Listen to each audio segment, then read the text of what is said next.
美国国务卿布林肯周二宣布启动与印度尼西亚的战略对话，这是两国自2015年建立战略伙伴关系后的首次战略对话。毫不意外，美方又趁机扯上南海，称要与印尼在所谓捍卫南海航行自由等问题上进行合作。布林肯本周还将出席多场与东盟的视频会议。不久前，拜登政府3名高级官员结束了环中国外交，紧接着副总统哈里斯也要访问新加坡和越南。美媒普遍认为，东盟成为美国印太战略的一个重心。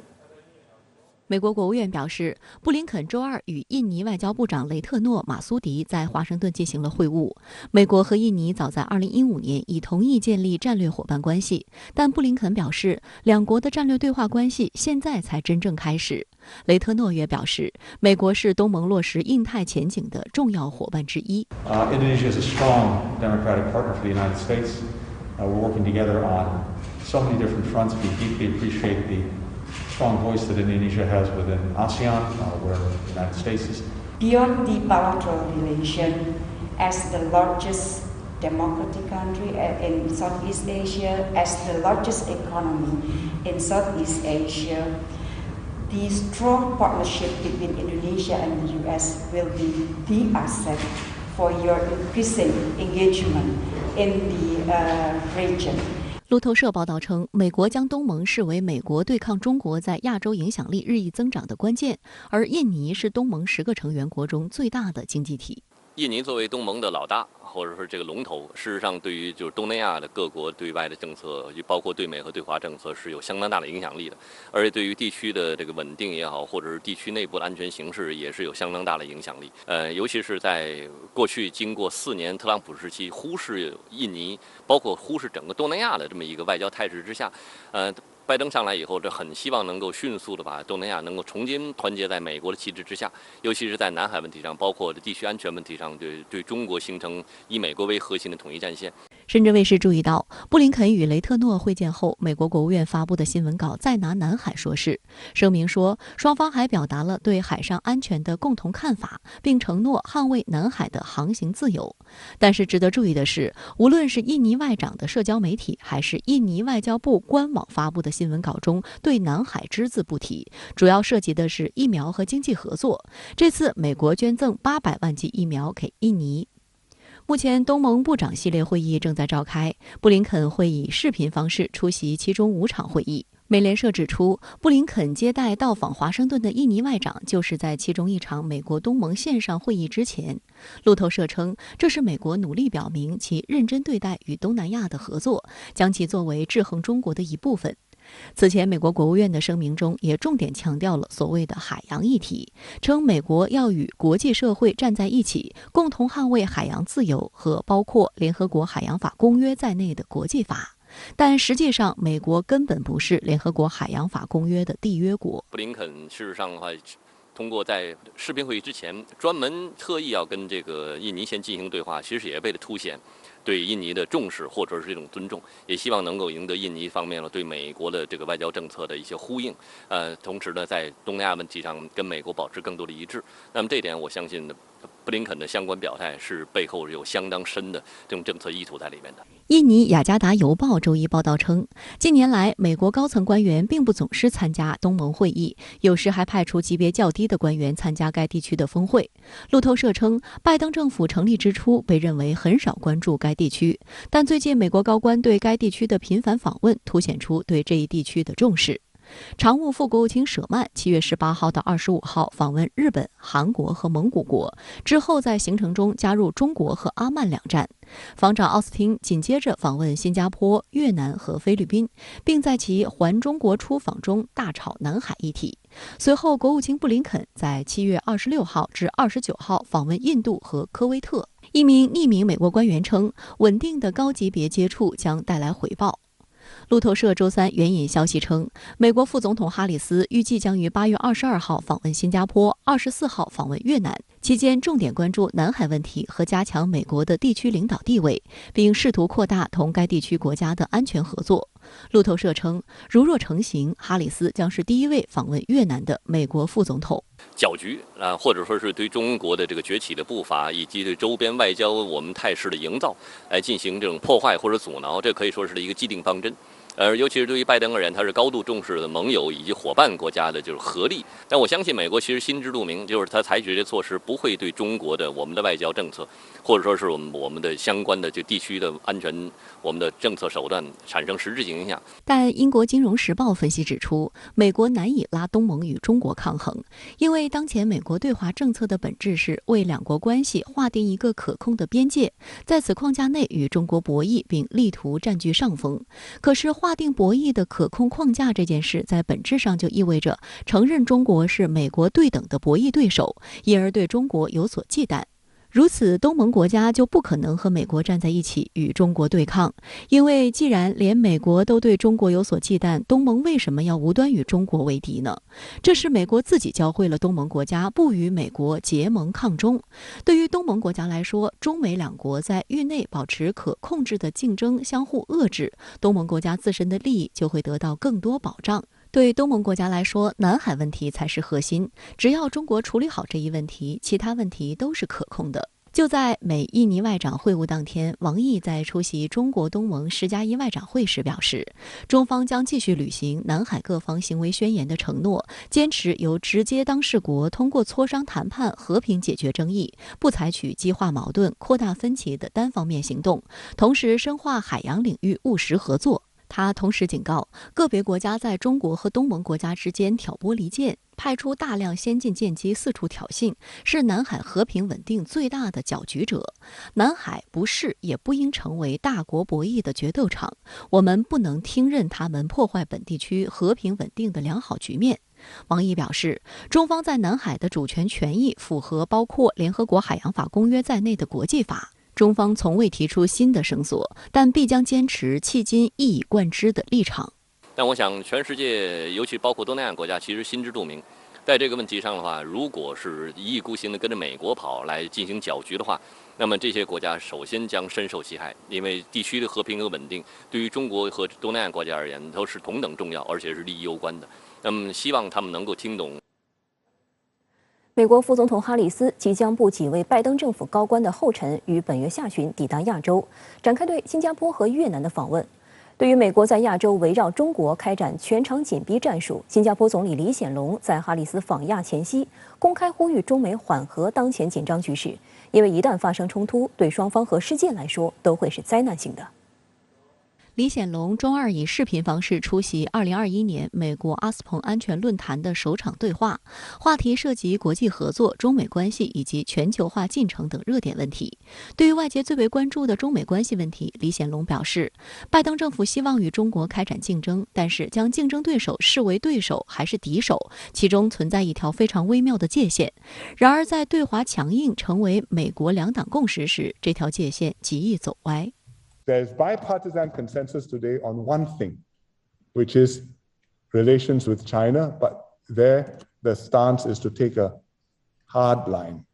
And I'm not sure that is a right consensus. I don't know whether Americans realize what a formidable adversary they would be taking on if they decide that China is an enemy. China is not going to disappear. This is not the Soviet Union. This is a country with enormous dynamism, energy, talent, and determination to take its place in the world again. 我们也看到，在美国所谓的竞争领域里，它采取的更多的其实是对抗性措施或者是手段。也就是说，竞争和对抗之间的界限是非常模糊的，甚至我们可以说，它其实把竞争领域已经通过实际的外交操作变成了对抗领域。那么，所以我觉得李显龙讲的话，其实也是体现了这么一种现实。也就是说，美国现在你对中国所谓要竞争，哪些方面竞争，如何竞争，其实美国政府恐怕自己心里还没有一个定论。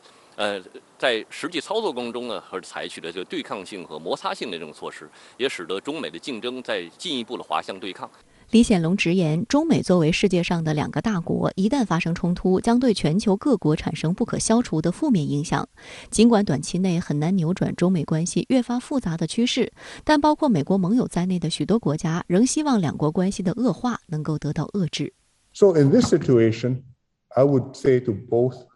pause, think carefully before you fast forward. It's very dangerous. No good outcome can arise from a conflict.It's vital for the US and China to strive to engage each other to head off a clash which would be disastrous for both sides and the world. 在论坛上，李显龙还提及台湾问题，警告台海确实存在误判和错判的危险。他坦言，在当前的两岸局面中，美国的立场十分关键。不过，根据美防长奥斯汀上周在新加坡表态说，任何人都不应改变台湾局势的现状。李显龙判断，美国政府态度非常谨慎。And the US's one China policy. And I think if that careful position is clearly and consistently maintained, then we are able to maintain peace and stability across the Taiwan Strait, which is crucial to the whole region, and I think likely crucial to your overall relationship with China too. 李显龙还警告，美国对华日渐强硬的态度非常危险，并呼吁美国调整心态，缓和两国关系。值得注意的是，此番讲话是在美国副总统哈里斯到访新加坡前夕，隔空喊话的意味浓厚。When all of the countries in Asia and many of the countries in Europe have China as their biggest trading partner and America as a very major friend and sometimes ally, to have a bifurcation means you've got to split down the middle of many societies,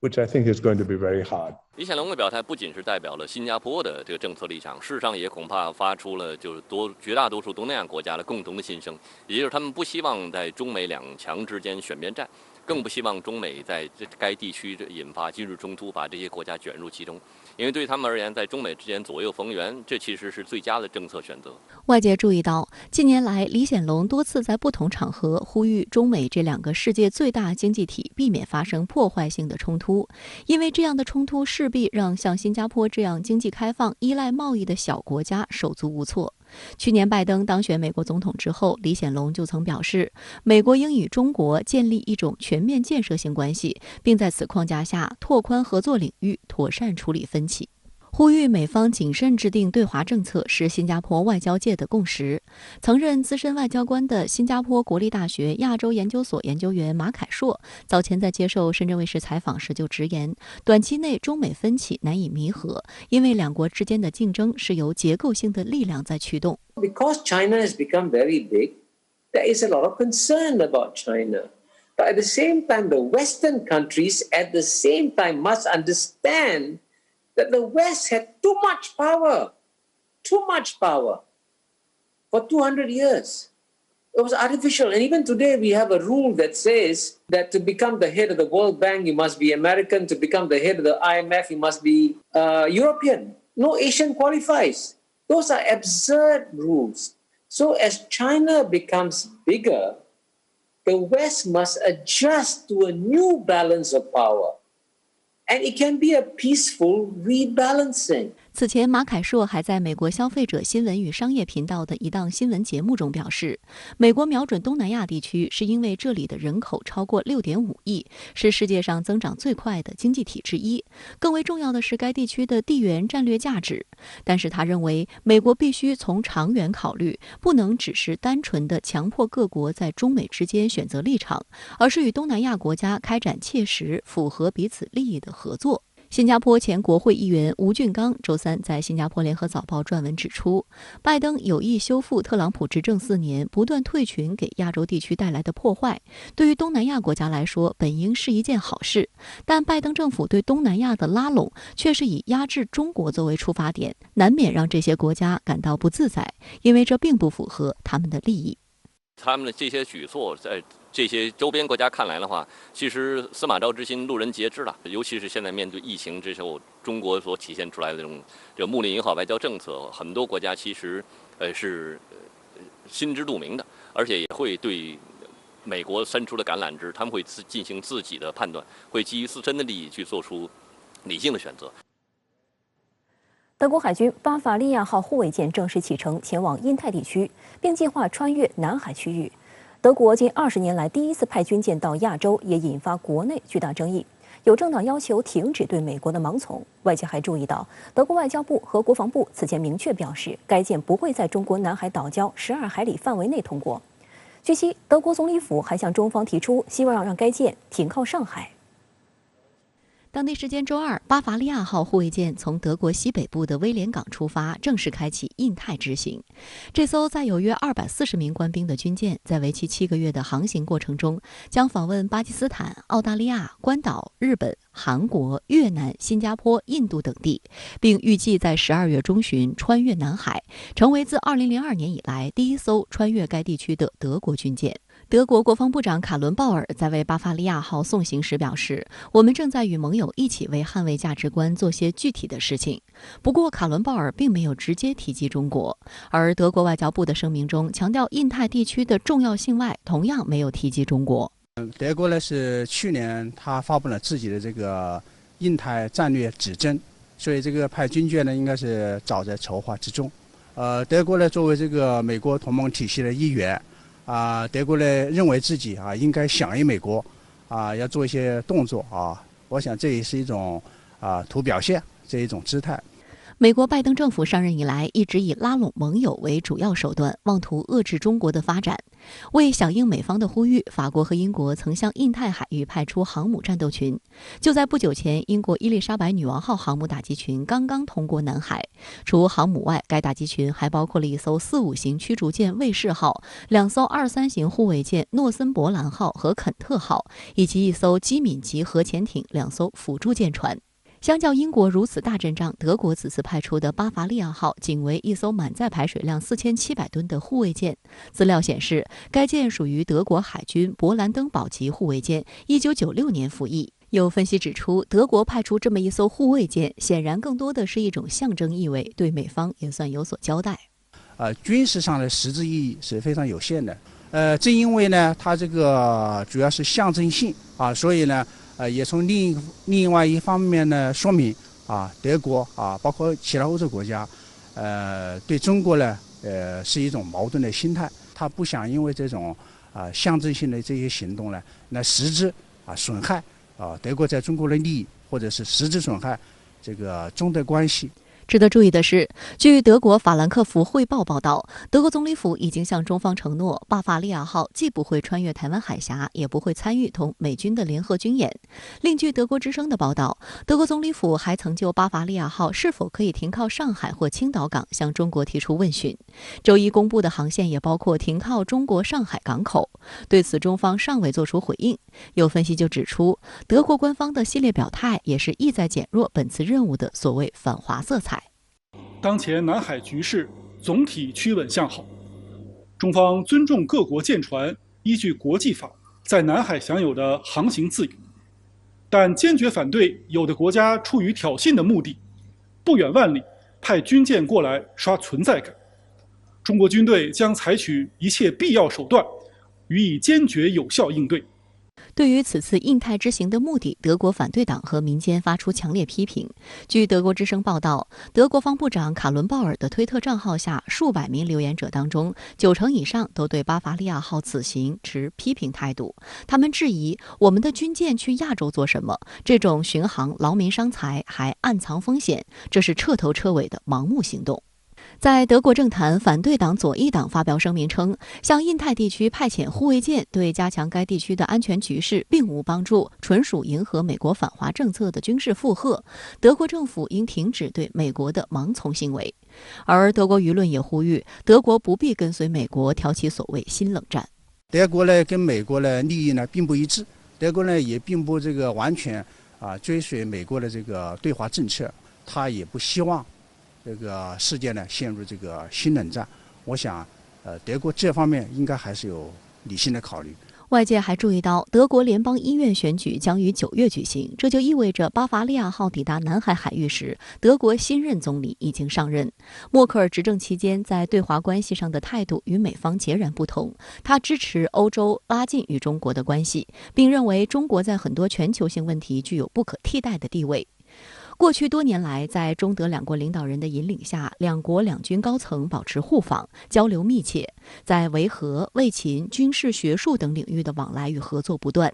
建立于2002年的中德两军防务战略磋商机制是高层战略对话的重要机制，是两军沟通与交流的重要平台。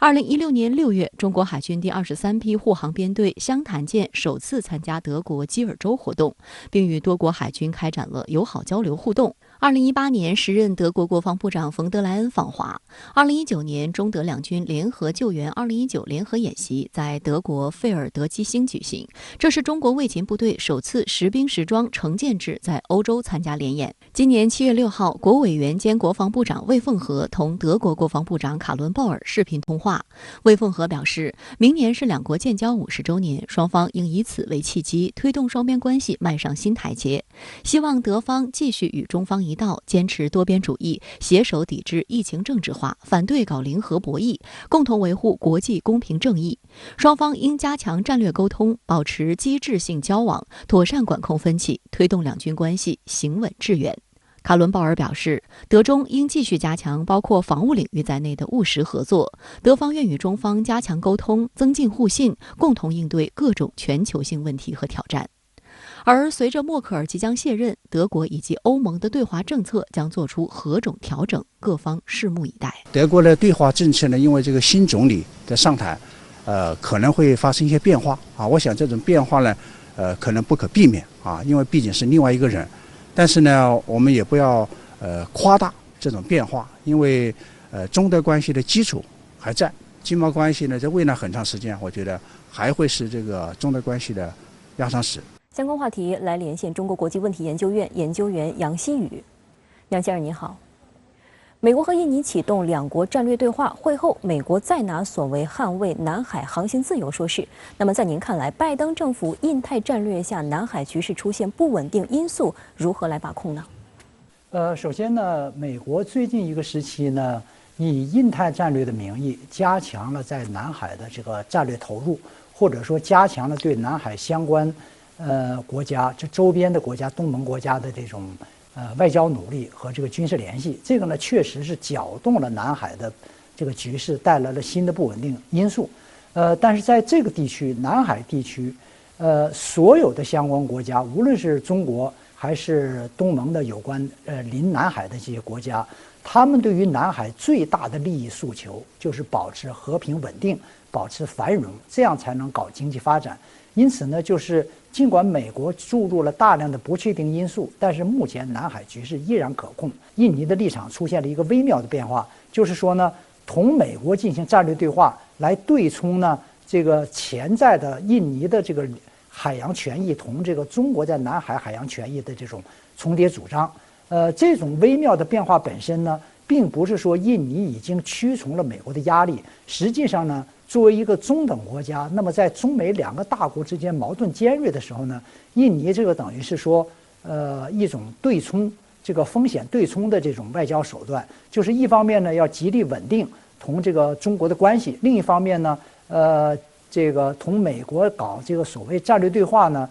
也是在平衡同美国的关系。那么从东盟的角度，他是希望这个地方既能够自由通行，但是呢，要按照国际法的国际规则来自由通行。那么这个呢，才是印尼的诉求。这个诉求上呢，那么它同美国是不一样的。所以说，美国想打着自由通行的旗号，一方面伤害东盟沿海国家的安全权益，另一方面又想让东盟国家跟着美国一起反华。这个呢，不符合东盟国家的安全利益。因此呢，美国无论进行怎样的投入，进行怎样的游说，实际上很难达到这样一个目的。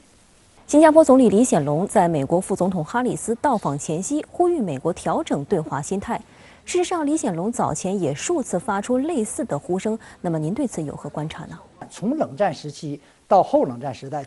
新加坡一直采取一个避免选边站的这个策略，这个也保障了新加坡这样一个城市小国呢，它的这种独立和这个安全。那么现在呢，就是中美的对立加剧，中美的矛盾呢越来越深刻，这个再次使得新加坡陷入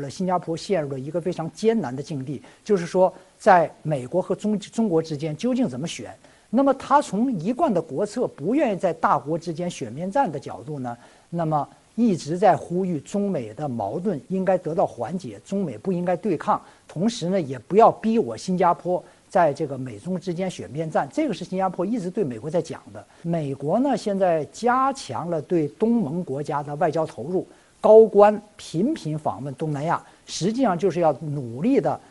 干2件事。第一件事呢，就是拼凑这个反华统一战线；第二呢，就是对于没有加入到反华统一战线的国家，东盟国家，那你也得在我跟中国之间，在美国跟中国之间，你要选边。那么这样的2个目的呢，新加坡早有警觉，这也是李显龙这次这个在阿斯彭论坛发表谈话的时候是发表上述言论的真正原因。就是说，目前美国拉拢东盟国家反华最根本的问题在于呢，就是不希望中国继续崛起，要压制住中国崛起。那么所谓的端正对华心态呢，其实李显龙在婉转地告诉美国，中国的崛起是不可避免的。那么所谓端正心态，就是说呢，应该正视现实。我想呢，就是这个反映出了新加坡不愿意在美中矛盾继续尖锐的情况下，既不想得罪美国，但是更不愿意站在美国一边反华的一个基本的考虑。德国巴伐利亚号护卫舰开启亚太行程，表态不会穿越南海敏感水域，也不走台湾海峡，还期待将停靠上海港。那么您如何看德国方面的举动呢？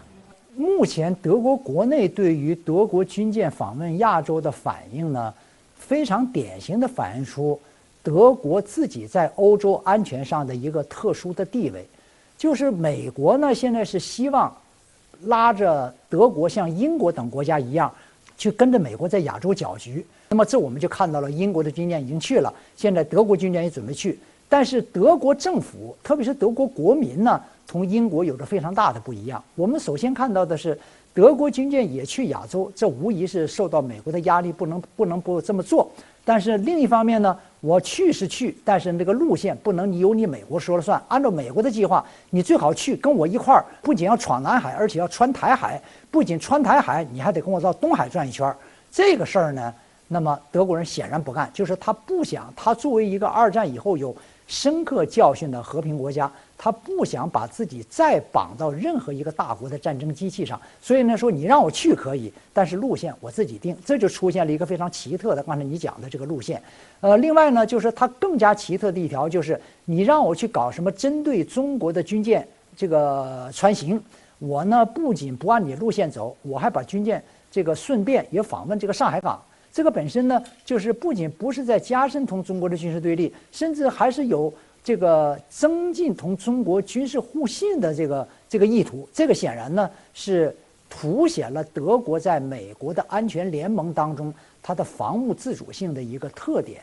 但是呢，从网友从这个德国的国民反应而言呢，他就从另一个角度讲，就是说你无论是按不按照美国的这个军舰路线走，你压根儿就不该往这个亚洲去。就是美国人在亚洲搅的浑水，你就不该跟着去趟。为什么要花这么多钱？这个是表面现象，实际上是说你花钱也在给自己带来安全上的风险。这个是目前德国国民呢，这个炸锅反应的这个根本原因。总的讲呢，就是说德国在北约的这个同美国的军事关系当中，目前处在一个十字路口，要么随着美国这个越走越近，这个不仅跟着美国去反俄，而且还要跑到东边东半球跟着美国去反华；要么就是进一步增大德国自己的这个国防自主性。那么从这2个方向看呢，那么显然德国在努力的向后一个方向走，就是在同美国保持联盟的同时，现在在通过一件一件具体的事情，在加强自己的国防自主性。特别是由于德国国内的政治压力，那么德国政府呢，在这个问题上，并不会跟着美国的这个政策亦步亦趋。好的，谢谢杨先生在线与我们分享您的观点。谢谢。新华社发表万字长文，还原拜登政府自上台以来就涉港问题对中方进行的13次无端攻击的事实真相，可以说帮助香港社会止暴制乱，确保一国两制行稳致远，有利香港经济长期繁荣稳定的政策，都是美国的眼中钉、肉中刺。舆论关注已经通过实施的全国性法律《反外国制裁法》会否将纳入基本法附件3在香港实施。反外国制裁法作为中方打造的反长臂管辖工具栏里的重要工具，有何威慑力？田飞龙、陈斌深入分析。周三，新华社发表万字长文，一列举美新政府上台以来就涉港问题对中方进行的13次无端攻击，通过陈述事实，还原了美方粗暴干涉中国内政的事实真相。此外，全国人大常委会6月10日通过的反外国制裁法会否将纳入基本法附件3在香港实施，引发各方社会关注。香港特区律政司司长郑若骅周二表示，国家订立反外国制裁法是合法、合情、合理。13届全国人大常委会第30次会议将于本月17号至20号在北京举行。有建议在会上审议关于增加香港和澳门基本法附件3所列全国性法律的议案。由此，境外媒体猜测，会议可能审议将反外国制裁法纳入基本法附件3在香港实施。香港特区律政司司长郑若骅周二对媒体表示，全球各地都有维护其国家安全的法律。美国声称因应香港国安法实施而针对中央及香港特区的官员做出所谓的制裁，明显是干涉中国内政、破坏国际关系的基本惯例和国际法的基本原则，更显露美国的霸权主义，不愿尊重法治。国家做出相应且合比例的反制措施，订立反外国制裁法是合法、合情、合理。郑若骅表示，确实曾就反外国制裁法与内地法律部门进行讨论，但目前对条文的理解仍属早期探索阶段。他认为，是否将该法纳入基本法附件3还言之尚早。但他强调，反外国制裁法的重点很清晰，就是个反字。现在重要的是，希望香港社会从国家层面理解订立反外国制裁法的意义所在。香港南华早报分析，如果把反外国制裁法纳入基本法附件3，将确保特区官员能够和全国其他地方协调，对西方强加给特区政府的制裁进行反制。值得一提的是，《华尔街日报》、彭博社等外媒在报道中央可能将反外国制裁法引入港澳时，不忘炒作香港外资企业或跨国公司对此的关注与担忧。对此，全国人大常委谭耀宗早前接受港媒采访时就表示，希望外资能够深明大义，明白为什么会有这种问题出现，要求他们的本国政府不要再做这些霸凌行径，不要再搞那些制裁，有制裁就会有反制裁，对大家都没好处。谭耀宗批评美国现行的对华政策经常以偏激手段处理中美关系，甚至干预中国内政，直言美国既然采取制裁等手段，中方没有理由什么事都不做。实际上，过去一段时间，美国纠集盟友，以各种理由对中国企业和个人实施制裁。最近的一次是在7月16号，美国政府将香港中联办7名副主任列入制裁名单，并向在港经营的美企和个人发出所谓商业警告。中方随即驳斥相关指控，并在7月23号首次援引反外国制裁法，对等反制，对包括美前商务部长罗斯等7个美方人员和实体实施制裁。这是反外国制裁法落地仅1个多月后初次使用，充分表明该法绝非无牙的老虎。新华社周三发表万字长文，一一列举美新政府上台以来就涉港问题对中方进行的无端攻击，通过陈述事实、还原真相，包括伙同七国集团诋毁全国人大于3月11号做出的完善香港特别行政区选举制度的决定，并对24名中方官员实施所谓制裁。美国驻港总领事史默克还大肆叫嚣香港选举已无意义等等。新华社文章批判了美国的双重标准，指出美国拥有数量庞大的选举立法，仅近2年，美国会议员就提出了40多项关于完善选举制度的法案。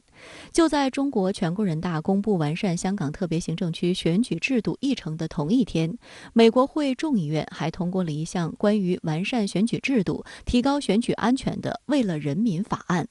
文章引用英国前议员乔治·加洛维的一个非常形象的说法来说明完善香港选举制度的必要性，这是要清除隐藏在特洛伊木马里的敌人。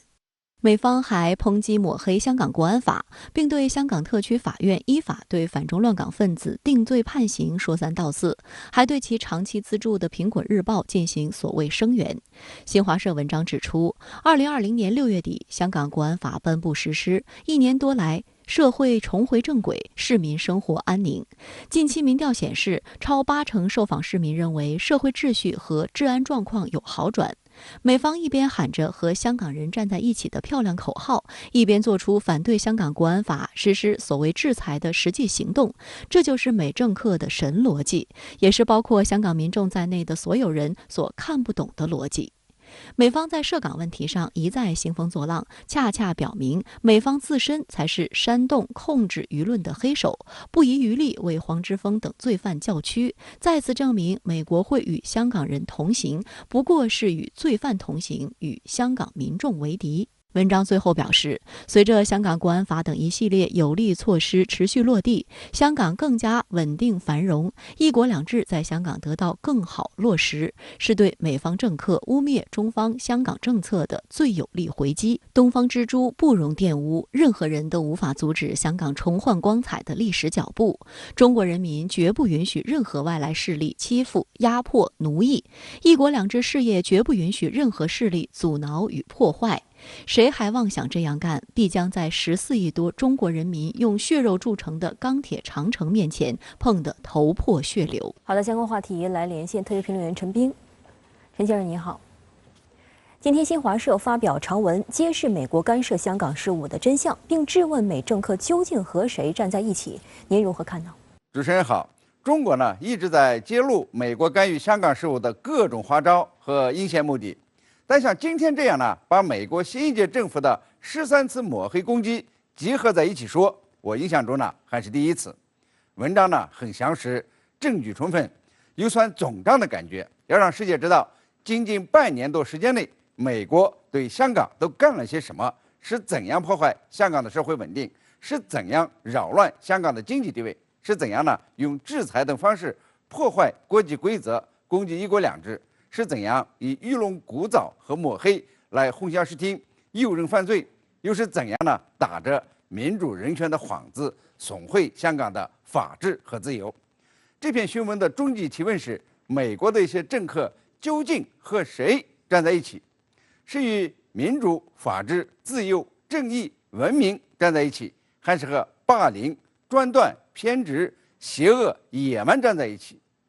中国呢忍耐很久了，用各种方式警告和劝说这个美国政客要回到人类共同价值的轨道上来看待香港的变化。可是呢，他们执迷不悟，现在呢只好拿出重药来治他们了。不然呢，他们的这个胡来言乱语和倒行逆施，他们的双重标准呢，就会把香港的年轻人的头脑呢给整个的搞晕了，会把香港的国际金融和贸易中心的地位呢给毁了，还会误导世界上很多国家的政要和民众对香港呢产生偏见。我个人认为，新华社的询问将对美国对香港做了些什么，香港的真实情况又是什么，起到了水落石出的作用。这水落石出呢，才是纯粹的自信。香港教育局与教协割席终止合作，特首林郑月娥批评教协批评政治立场凌驾教育，对老师非常不公道。这教协究竟是一个什么样的组织？今后其命运将会如何呢？特首林郑和特区政府教育局的做法已经比较清楚地说明了教协是怎样一种组织。教协的全称呢是香港教育专业人士协会，成立于1973年。当年呢，港英政府宣布削减文凭教师入职的薪金，那么引起了全港教师的愤怒。教协呢因此成立，领导了这个全港教师的大罢课。最终呢，这个迫使港英政府呢不得不满足教师的要求。那么教协呢也便正式注册为教师的工会组织。但是呢，从香港回归祖国以后，这教协呢就逐渐的变质了。特别呢是在占中运动和修例风波期间呢，开始大量的参与政治活动，这动员学生和老师呢参加反政府示威活动，假借通识教材教学的名义呢，散播污蔑国家的这种言论，向莘莘学子灌输错误的资讯，毒害学生，教唆学生呢违法犯罪。更有甚者呢，他们还涉嫌勾结外国势力，涉嫌动用教协的经费去支持街头黑暴。所有这些呢，都已经超出了这教师工会组织的范畴，而蜕变成了这个危害社会稳定和教育理念的政治毒瘤。就像梁振英所说，这教协呢已经变成了彻头彻尾的政治组织，而而非教师组织。另外呢，这个教协呢还存在自身这个违法的这个嫌疑。那么按照香港职工会的条例的规定啊，这个工会经费呢是不得用于有政治目的的活动上，也不能转移到其他的团体推动其政治目的。所以说呢，现在呢要割掉教协这个毒瘤，特区政府教育局呢是果断的与他割席，不再合作。我个人估计啊，这个教协最终呢会解散，其工会组织的注册呢也将会被注销。当然了，在未来的香港3场选举之中呢，他们也会失去选派代表的资格。好的，谢谢陈先生在线与我们分享您的观点，谢谢。